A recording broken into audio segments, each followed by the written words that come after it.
saya Ibrena dan kali ini saya akan memandu sesi wawancara pada hari ini dengan narasumber kita.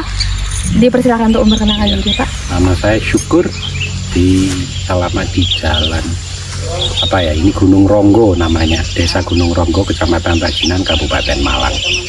Oke, langsung saja kita mulai ke pertanyaan pertama, yaitu mengenai lingkungan atau yang bisa kita sebut dengan observasi di lingkungan. Bisa dijelaskan oleh Bapak Syukur, yang pertama tuh tentang luas lahannya. Ada beberapa lahan yang saya kelola. Salah satunya di sini, kalau di sini luasnya sekitar 8.000 meter persegi. Kemudian di tempat lain tidak jauh dari sini sekitar 20.000 meter persegi. Untuk pengolahan lahannya itu dengan monokultur, polikultur, atau dengan cara lain?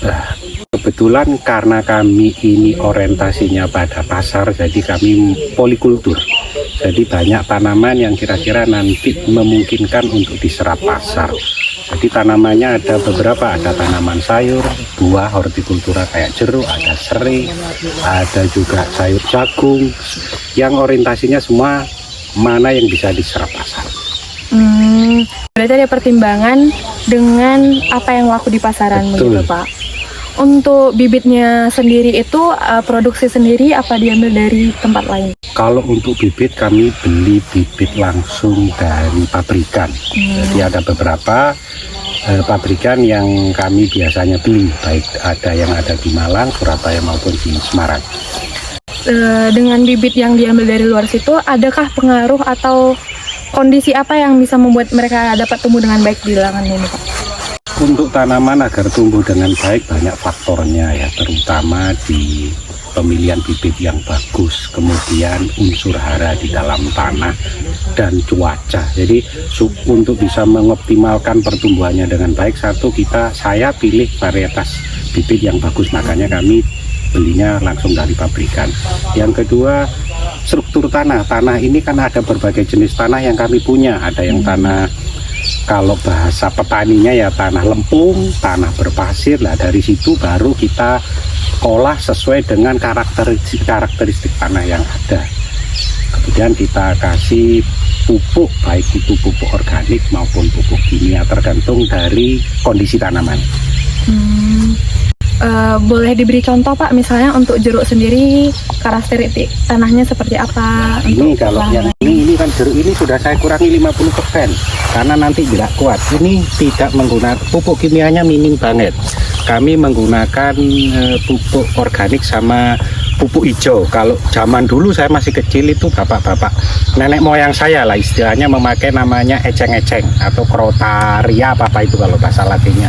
Itu kami tanam kemudian kami timbun di sini sehingga dia akan subur. Sehingga penggunaan pupuk kimianya di sini relatif kecil, tapi tergantung dari lahan. Ada lahan tertentu yang saya gunakan itu hampir semuanya pupuk kimia. Kalau yang ini pupuk gabungan organik sama kimia. Pupuk organiknya saya bikin sendiri dari sampah-sampah rumah tangga. Kebetulan kami ada toko di mana produksi sampah sayur itu tiap hari ada. Kami olah, kami fermentasi, kemudian kami composting. Berarti dapat dikatakan dalam satu lahan ini dengan tanaman yang beragam tuh tanahnya yang digunakan juga pengolahannya itu berbeda? Berbeda, tergantung dari jenis tanah. Karena kalau kita samakan semua hasilnya nanti tidak sama, tergantung dari karakteristik tanah. Kemudian untuk manajemen lahannya Pak, untuk pengairannya sendiri bagaimana? Ini kami lahan mayoritas ada yang sawah, tapi mayoritasnya adalah lahan tada hujan. Jadi kami harus mendatangkan pompa air dari, kebetulan nggak jauh dari sini itu ada sumber air, jadi kami pompa ke atas, kemudian kami pakai irigasi. Sementara ini irigasi tradisional, jadi kami siram pakai selang. Kedepannya kami rencananya pakai irigasi tetes. Irigasi tetes itu seperti apa Pak? Irigasi tetes itu irigasi yang ada pipa-pipanya, kemudian ada plastik pipa itu yang bisa menetes di setiap tanaman. Sehingga vertigasi namanya, fertilizing and irrigation. Jadi dua-duanya. Cuma karena butuh biaya banyak, jadi pelan-pelan. Tapi untuk pengairan metode yang digunakan saat ini sudah cukup sebenarnya. Ya kurang kalau pas musim kemarau. Musim kemarau ini makanya kami menanam tanaman yang tidak memerlukan air banyak, sehingga kita harus antisipasi, oh ini nanti musim kemarau tanaman apa ya yang kira-kira membutuhkan air yang tidak terlalu banyak tapi market atau pasar tetap membutuhkan. Makanya tanaman kayak gini, ini serai barusan saya tanam, kenapa? Karena dia nggak terlalu butuh banyak air, bisa bertahan di kondisi agak kering, tapi nanti untuk market, untuk pasar sekarang kan lagi booming itu permintaan serai. Berarti disesuaikan dengan market Betul. pasar, namun tetap memikirkan faktor lingkungannya juga, Betul, Pak. faktor lingkungan.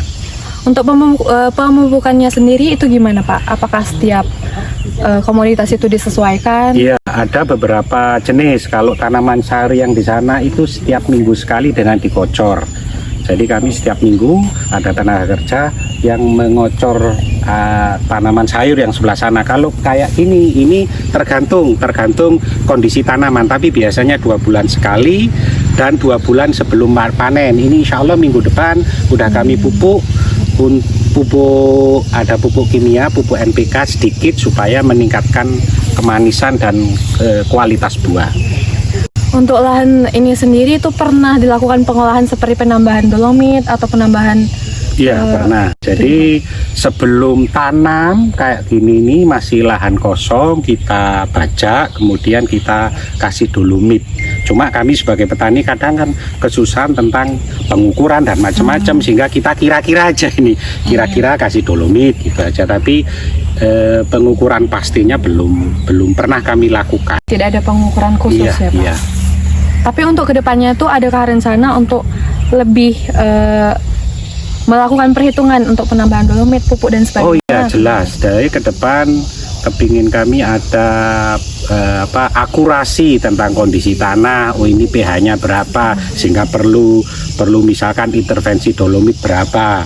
Cuma ya karena tani itu pekerjaannya luar biasa berat, kemudian susahnya mencari tenaga kerja. Jadi harus pengerjaannya itu nggak bisa langsung secepat mungkin, pelan-pelan.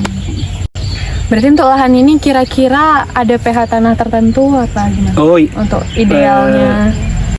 Iya, gini. Jadi karena jenis tanahnya berbeda. Ini satu lahan di sekitar 8.000 meter persegi, tapi kondisi tanahnya berbeda. Yang paling utara sana itu kondisinya lempung, klet kalau bahasa Jawa ya. Kalau ini kan enggak, ini enggak klet. Jadi mestinya logikanya itu berbeda. Cuma kami kan sementara ini belum pernah memakai atau mengetahui seberapa pasti sih pH tanah masing-masing itu. Jadi istilahnya ya ngawur aja, kasih dolomit. Baik Pak, sebelum komoditas ditanam ini ada nggak pengolahan untuk lahan tersendiri Pak? Untuk tanahnya tersendiri ada pengolahan apa gitu? Ya biasanya sebelum tanam kayak gini ini kita bajak. Kami pakai mesin. Jadi ini dibajak dulu seperti yang di sana. Sana kan dibajak itu. Dibajak, habis itu ada dolomit kalau mau musim hujan. Karena kalau mau musim hujan kita kasih dolomit, baru kita olah tanah, kita pakai bedeng-bedeng, kita tanam. Pembajakan lahan itu dengan tujuan agar tanahnya terbalik apa? Iya, gembur. Jadi kita baca, habis itu kita biarkan beberapa saat, kemudian kita olah, kita kasih pupuk kandang. Sebagian pupuk kandang ada juga kita kompos itu yang dari sampah rumah tangga, sampah toko itu kita olah, kita jadikan kompos, kita sebar seperti yang sebelah sana. Baik, jadi untuk kedepannya apakah Bapak mempunyai inovasi baru untuk lahan ini lebih? Oh sebetulnya banyak sekali yang ingin kami lakukan. Kedepannya kami sebetulnya kepingin ada irigasi tetes.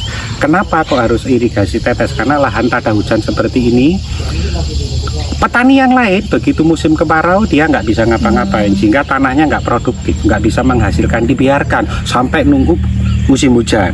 Lah supaya tanah ini bisa produktif ya idealnya di waktu musim kemarau seperti ini tuh bisa pakai irigasi, sumber air lah, ada airnya lah, itu salah satunya. Kemudian pengendalian hama lah, ini kan kami masih kewalahan karena harus ada beberapa tanaman yang hamanya dan penyakitnya banyak, ada beberapa yang nggak tahan. Sampai saat ini saya belum mengetahui dengan pasti kira-kira apa yang menyebabkan tanaman tersebut terkena hama dan penyakit.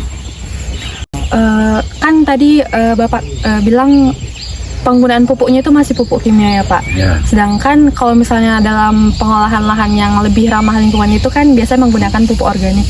Untuk Bapak sendiri, untuk kedepannya apakah ada rencana untuk menggunakan pupuk organik? Iya, betul. Ini betul sekali. Saat ini kami ada yang sudah organik, tapi banyak juga yang masih pupuk kimia. Karena tanpa kasih pupuk kimia, tanaman itu tidak akan pertumbuhannya tidak baik. Sehingga mau nggak mau kami harus kasih pupuk kimia. Tapi ke depan kami merencanakan dan harus dilakukan pemupukan dengan pemupukan ramah lingkungan. Seperti saya sudah punya namanya tanaman eceng-eceng atau pupuk hijau. Itu kan kalau musim hujan mesti kami sebar. Tapi itu ternyata butuh waktu, nggak langsung tanah itu berubah dengan baik, sehingga ini sudah 1 tahunan lebih. Kalau musim hujan itu saya sebagai penutup tanah itu dikasih eceng-eceng atau krotaria Bapak itu ya.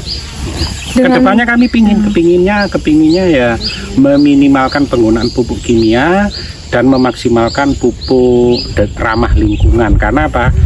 Saya rasa nanti supaya kita tidak tergantung terus-menerus dengan pupuk kimia. Kemudian dampaknya terhadap tanah pupuk kimia juga tidak baik. Untuk pupuk kimia tersebut apakah ada limbah yang dihasilkan apa tidak Pak?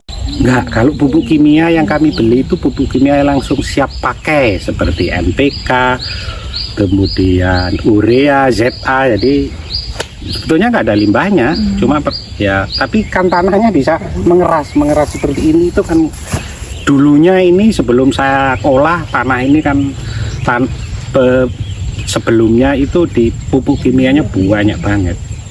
Jadi saya pernah dikasih cerita sama petani itu, satu pohon dulu tanaman jeruk sebelum ini itu 3-4 kilo per tanaman. Ngeri itu penggunaan pupuk kimia.